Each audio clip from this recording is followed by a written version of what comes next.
Amod national highway 64 hotel સમા ચોકડી પાસે bike અને ટ્રક વચ્ચે અકસ્માત સર્જાયો હતો, જેમાં અકસ્માતમાં એક મહિલાને ઈજાઓ થવા પામી હતી।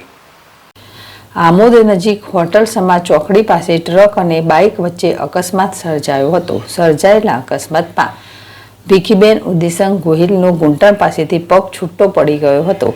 દહેજથી જંબુસર તાલુકાના થણાવા ગામે જતા પરિવારને અકસ્માત નડ્યો હતો।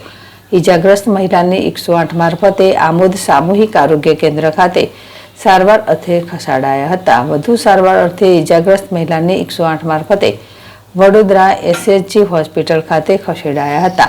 અકસ્માત સર્જાતા ઘટના સ્થળે લોકોના ટોળા ઉમટી પડ્યા હતા। અકસ્માતના પગલે ટ્રાફિક જામ થતા આમોદ પોલીસ ઘટના સ્થળે પહોંચી ટ્રાફિક હળવો કર્યો હતો। આમોદ પોલીસે ગુનો નોંધી વધુ તપાસ હાથ ધરી હતી। યાકુબ પટેલ, ZSTV, ભરૂચ।